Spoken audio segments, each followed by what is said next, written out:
Christmas, for those of us in England, is on. Do you share that sense of relief?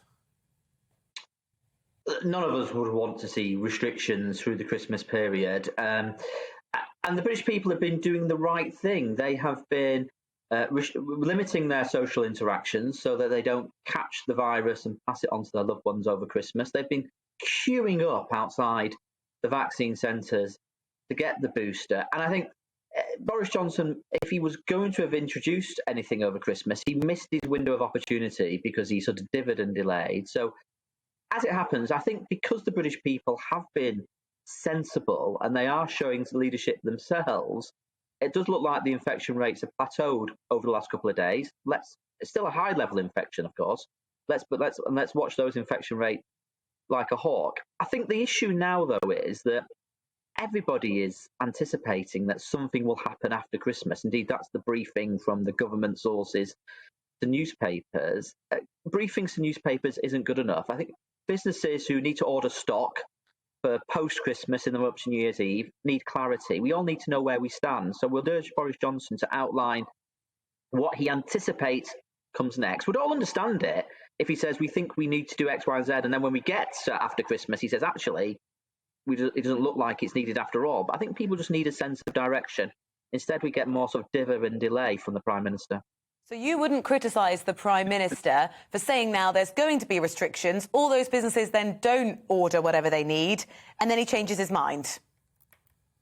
Well, first of all, I think people just need to know where they stand. I mean, we're in the worst of all worlds at the moment, that we know that we've got a Christmas, we don't have restrictions, but businesses don't know where they stand post-Christmas. And of course, a lot of businesses in the hospitality sector, restaurants, bars, have taken a real hammering this week or so because people have restricted their interactions.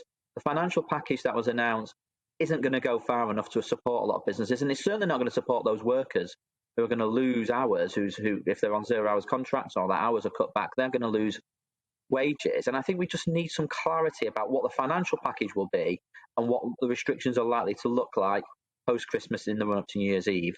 We can't leave people in limbo. We just need that certainty from the Prime Minister today. You can't have it both ways because, as you say, it appears at the moment to have plateaued. The government has to wait for the latest data before they make that next decision. Many will applaud the Prime Minister for saying, well, let's get through Christmas and then we're going to have to make a decision on what we have available to us information-wise then. That's the right approach, isn't it? We're getting so many emails from Wales and Scotland from people saying, how can our leaders in Wales and Scotland tell us what we can't do this early on? But whilst that's certainty, it's not necessarily the right certainty. Well, we're just asking for a map, if you like. And remember, when we came into winter, before we knew about this variant, we had the Plan A and the Plan B map. And the government said, look, if things get worse, we can move to Plan B. And this is what Plan B looks like, masks on in shops and so on. So that principle of setting out options for the next stage, so people know what the next stage looks like, is one that has been established by the government. And we're just asking the government to give people certainty about what the next stage could be. And at the moment, though, I take the point you are making, but look at the newspapers. There's all kinds of briefings from government insiders and sources in government saying, well, we've saved Christmas, but New Year's Eve is going to be stuffed. That's not good enough. That's not fair to pubs and restaurants and theatres and so on in my constituency here in Leicester and across the country, people who have struggled this year trying to make ends meet. Christmas and the New Year period is really, really important for pubs and restaurants, and they're going to take a hit. They need a bit of a sense of where they think things are going to be post-Christmas, and that's what we're calling for. It could be argued that Boris Johnson's actually had quite a crafty strategy in that he and Professor Chris Whitty have nudged the public sufficiently to have to prevent putting in very restrictive measures. Well, it's certainly true that the British public have shown some leadership, and they have restricted their interactions because they don't want to catch it and they don't want to pass it on to their loved ones over Christmas. They're getting the booster jabs. It's really, really good.